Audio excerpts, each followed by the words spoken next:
Bismillahirrahmanirrahim. Assalamualaikum warahmatullahi wabarakatuh.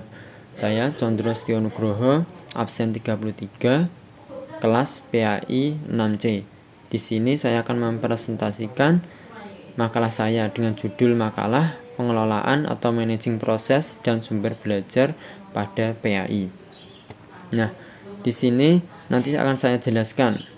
Ada 4 poin pembahasan. Yang pertama, pengertian sumber belajar. Yang kedua, klasifikasi dan jenis sumber belajar. Yang ketiga, pengelolaan sumber belajar PAI. Dan yang terakhir, tantangan dan solusi pengelolaan sumber belajar PAI. Itu saja pembahasannya. Yang pertama, mengenai pengertian dari sumber belajar.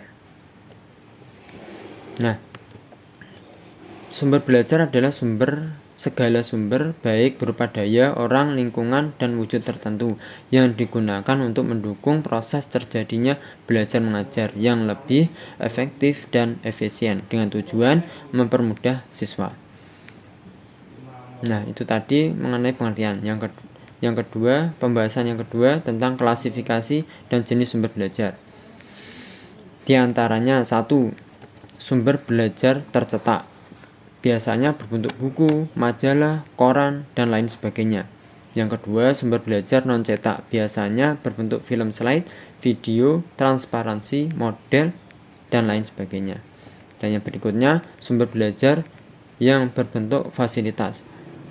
Biasanya berbentuk perpustakaan, ruangan belajar, studio, lapangan olahraga, dan lain sebagainya.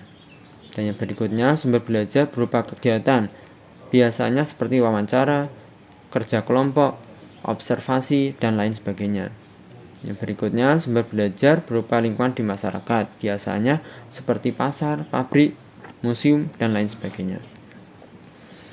Dan pembahasan yang nomor 3 mengenai pengelolaan sumber belajar PAI. Yang pertama, ada perencanaan sumber belajar.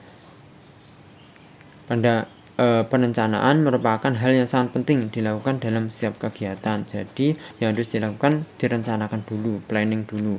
Yang kedua, pengadaan sumber belajar. Pengadaan sumber belajar merupakan kelanjutan dari langkah perencanaan itu. Yang nomor 3, penyimpanan dan pemeliharaan sumber belajar. Menyimpan dan memelihara sumber belajar baik yang ada di dalam ruangan maupun di luar itu merupakan hal yang penting dilakukan oleh guru. Sebab apa? Sumber belajar yang digunakan tidak hanya untuk satu kali, melainkan akan digunakan secara terus menerus. Selain itu, intensitas penggunaan sumber belajar oleh siswa juga akan sangat tinggi. Itu tadi yang pembahasan nomor 3. Sekarang yang pembahasan nomor 4 atau pembahasan yang terakhir, yaitu mengenai tantangan dan solusi pengelolaan sumber belajar PAI.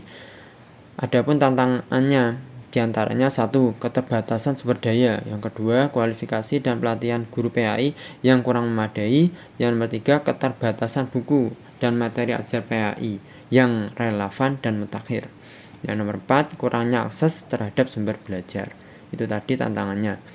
Nah, ada juga beberapa solusi untuk mengatasi tantangan tersebut. Yang pertama, memanfaatkan sumber daya yang ada secara efektif dan efisien.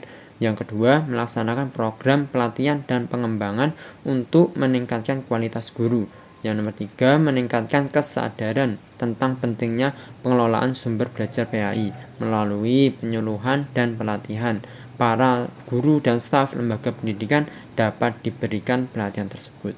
Yang nomor 4, berikutnya, mengembangkan sumber belajar secara kolaboratif. Artinya dapat bekerja sama dalam mengembangkan sumber belajar PAI yang berkualitas, baik melalui penerbitan buku, pengembangan modul, maupun yang lainnya.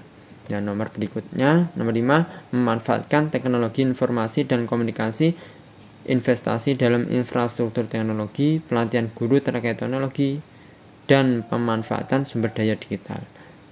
Yang nomor 6, mengembangkan kerjasama dengan pihak lain. Madrasah atau sekolah dapat mengembangkan kerjasama dengan lembaga atau organisasi lain seperti perpustakaan, yayasan, atau penerbit untuk memperoleh sumber belajar yang lebih beragam dan berkualitas. Itu tadi penjelasan dari makalah saya. Kurang lebihnya mohon maaf. Semoga bermanfaat. Assalamualaikum warahmatullahi wabarakatuh.